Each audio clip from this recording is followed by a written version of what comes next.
ये एक चलती फिरती लैब है। तेलंगाना में मिट्टी जांचने वाली वैन की सख्त जरूरत है।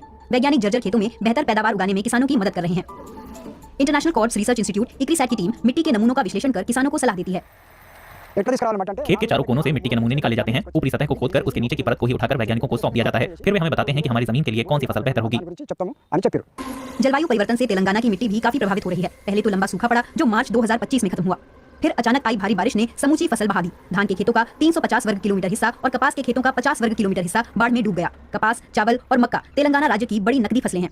जलवायु के दबाव के बीच बेहतर पैदावार के लिए उन्हें बड़ी मात्रा में रासायनिक खाद चाहिए। ये दुष्चक्र किसानों को बर्बाद कर रहा है। जैसे निनगम्मा की कपास की पूरी फसल बाढ़ में बर्बाद हो गई। हर महीने मिट्टी में पेस्टिसाइड और खाद डालनी पड़ती है। फसल को खाद की पूरी 3 साइकिल चाहिए। आधा खर्च तो इसी पे हो जाता है, और वो भी तब जब सारा परिवार खेत पर काम करे। अगर मजदूर रखेंगे तो एक पैसा भी नहीं बचेगा। मोबाइल सॉइल टेस्टिंग लेबोरेटरी इस स्थिति को बदलना चाहती है। मिट्टी के नमूने लेकर देखा जाता है कि खेत में कौन से पोषक तत्व मौजूद हैं और कौन से नहीं, और क्या जिंक और मैग्नीशियम जैसे माइक्रोन्यूट्रिएंट्स को सप्लीमेंट करने की जरूरत है या नहीं। पहले हम नाइट्रोजन, फास्फोरस और पोटाशियम पर ही ज्यादा निर्भर थे। हरित क्रांति के बाद तैयार हुई बढ़िया पैदावार वाली नस्लों के जरिए तमाम योजनाओं का रुझान एन, पी और के यानी नाइट्रोजन, फास्फोरस और पोटाशियम की तरफ ही था, जिससे आगे चलकर खाद असंतुलन पैदा हुआ। हमें उसे मैनेज करने के लिए मापना पड़ता है, मतलब माइक्रोन्यूट्रिएंट्स पर भी ध्यान देना होता है। एक ही रिक्शा में बैठी इन दो महिलाओं की दुनिया बिल्कुल अलग अलग है। निनगम्मा से हम पहले मिल चुके हैं, जिनकी कपास की फसल बारिश में तबाह हो गई थी। वो बहुत ज्यादा कृत्रिम खाद इस्तेमाल करती हैं, जबकि मोगलम्मा ऐसा नहीं करती। निनगम्मा ने अपने खेत की मिट्टी की जांच नहीं कराई है। वो पहले ये जानना चाहती हैं कि उनकी दोस्त की समस्याएं उनसे इतनी कम कैसे हैं। जैविक बहुफसली किसान के रूप में मोगलम्मा अभी भी पारंपरिक फसलें उगाती हैं, जिसमें 25 से ज्यादा पत्तेदार सब्जियां, मोटा अनाज और फलियां हैं। इनकी बदौलत उनकी बेटी की पढ़ाई और 3 सदस्यों वाले परिवार का खर्च निकल जाता है, और वो कमर्शियल खेती के आकर्षण से बची हैं। कमर्शियल खेती में पानी चाहिए, पेस्टिसाइड के छिड़काव में भी पानी लगता है। हम इन चीजों से बचे हुए हैं। जैविक खेती करने से कीड़े मकोड़ों की समस्या नहीं आती, हर लिहाज से अच्छा है। एक स्थानीय कृषि परामर्श केंद्र मिट्टी को भी जांचता है। वैज्ञानिक नियमित रूप से मोगलम्मा के पास आते हैं और वो उनकी सलाह मानती हैं। मिट्टी की जांच होने के बाद ही मैं खेत में खाद डालती हूँ। हम लोग वर्मी कंपोस्ट भी बनाते हैं। दूसरे किसान डीएपी जैसे फास्फोरस से भरपूर फर्टिलाइजर और यूरिया का इस्तेमाल करते हैं। हम नहीं करते। मेरी फसल को उनके जितना बड़ा निवेश नहीं चाहिए।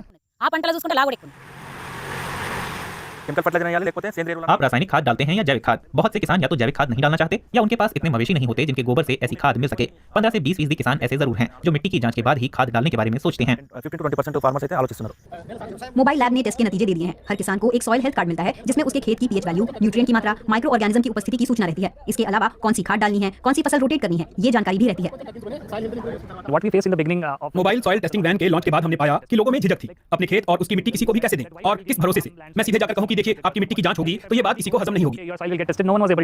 66 साल के किसान वीरास्वामी कोमपल्ली कहते हैं कि नतीजों से उन्हें अपनी लागत कम करने में मदद मिली और पैदावार के साथ साथ मिट्टी की नमी भी बढ़ गई। वैज्ञानिकों की सिफारिश पर अमल किया तो हमने देखा कि हमारा खर्च कम हुआ है। अब मैं कम से कम खाद डालता हूँ, लेकिन पैदावार बेहतर मिल रही है। वो अपनी जैविक खाद खुद बनाते हैं। मिलीजुली खेती करने की इक्रिसैट टीम की सिफारिश उसमें काम आई। खाद अपने आप बनाई जा सकती है। खेत के एक छोटे से हिस्से में खेत खलिहान का कचरा डालते रहो और उसे कंपोस्ट में बदल दो। हम उस खाद का इस्तेमाल अगली फसल में कर सकते हैं। लागत कम आती है क्योंकि फर्टिलाइजर नहीं खरीदना पड़ता। वीरास्वामी कोमपल्ली जैसे किसान दिखाते हैं कि बदलाव संभव है। वो अब रासायनिक खाद पर कम निर्भर हैं। वैज्ञानिक अगले असाइनमेंट के लिए चल देते हैं। 2023 से उन्होंने तेलंगाना में 3000 किसानों के खेतों की मिट्टी जांच ली है। तैयार हैं।